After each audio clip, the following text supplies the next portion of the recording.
The courtroom was a study in controlled intensity, the air heavy with the scent of polished mahogany and the sharp, clean smell of justice waiting to be dispensed.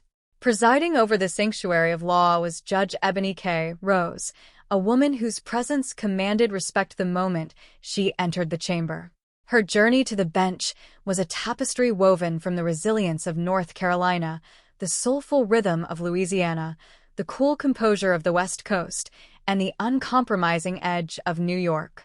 To those who entered her courtroom, she offered a simple, immutable promise: equal justice anchored in the fundamental American values of freedom and integrity. The proceedings of the day centered on a dispute between Derek Goodwin, a man seeking restitution, and Julia Hadley, a property manager who found herself at the heart of a chaotic eviction error. Mr. Goodwin stood before the bench, his posture reflecting a man who felt the heavy hand of injustice. Ms. Hadley remained poised, yet there was a flicker of defensive uncertainty in her demeanor. "I am Judge Ebony K. Rose, and in this courtroom, the only thing that matters is how I see the facts," the judge began, her voice echoing with authority. "We are here to navigate the complexities of property law, human dignity, and the weight of our shared responsibilities." Mr. Goodwin took a deep breath before presenting his case. "Your Honor, I am suing Ms. Hadley for $20,000. My daughter and I were victims of a mistake that cost us our home and our belongings. We had never missed a rent payment. We were fully paid up. Yet, we came home to find our lives strewn across the curb. Items were thrown into the dumpster. A television I had recently purchased, a sectional sofa, my daughter's beloved teddy bear, things that cannot simply be replaced. My daughter is only 5 years old, and she found her favorite toy ripped in half on the street." Judge Rose listened with unwavering focus, her eyes scanning the documents provided. The court observed a standard lease agreement, but it was clear to the judge that the paperwork did not capture the full reality of the situation. The lease bore the name of Anna Smith, the former girlfriend of Mr. Goodwin. While his name was absent from the legal document, the financial reality told a different story. "You claim to have been paying $2,500 in rent, Mr. Goodwin," the judge noted, reviewing the bank statements. "Yet the lease clearly states $1,500. How do you account for this discrepancy?" "Everything was communicated verbally by my girlfriend," Mr. Goodwin explained. "I had no reason to doubt it. I paid what was asked, and we never had a single issue until the day we were evicted by mistake. They meant to evict the unit next door, but they destroyed our home instead." Ms. Hadley stood to offer her defense.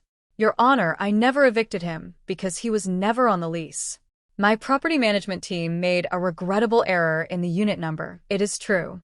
However, once we realized the mistake, we did our best to assist. I did not charge him an application fee to try to get him into a new unit, but his credit score simply did not meet the requirements. I am not responsible for the belongings of an unauthorized guest." The courtroom fell silent as the weight of these arguments hung in the air. Judge Rose leaned forward, her expression unreadable. "You suggest that because his name was not on a piece of paper, he had no rights as a human being occupying a space," she countered. "You acknowledge that his daughter, a minor, lived there for over 2 years. You acknowledge that for an entire year, neither you nor your team set foot in that unit to verify occupancy. You are happy to accept $2,500 a month, but you claim total ignorance of who was actually residing there?" Ms. Hadley hesitated.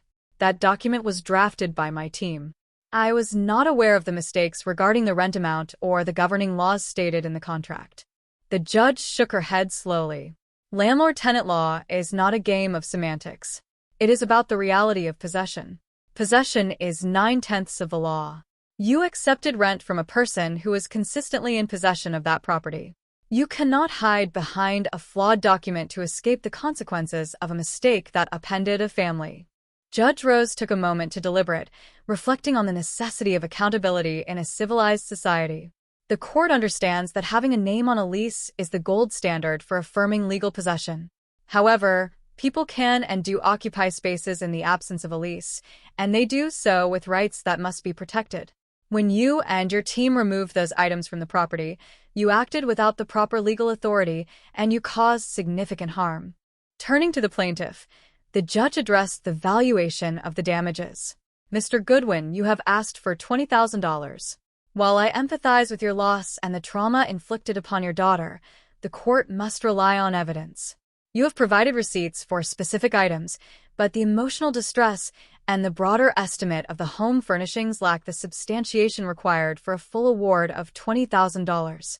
I have evaluated what is tangible, what is provable, and what this court can legally justify. The courtroom held its collective breath.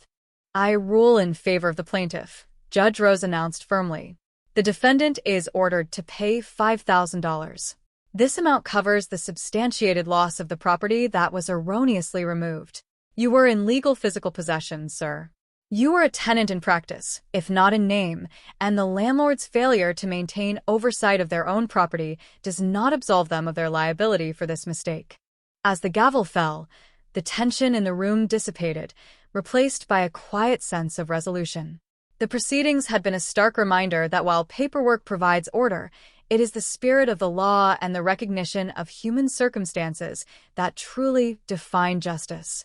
Mr. Goodwin, though perhaps not receiving the full sum he had hoped for, had been heard. Ms. Hadley, while undoubtedly displeased, had been held to a standard of professional responsibility. The courtroom was a place where stories collided and were filtered through the lens of objective truth. It was a place where, even in the midst of a mistake, there was a path toward fairness. Judge Rose's final words echoed as the parties prepared to leave. Always remember that behind every lease, every document, and every dispute, there are human beings. Treat them with the dignity you would hope to receive yourself.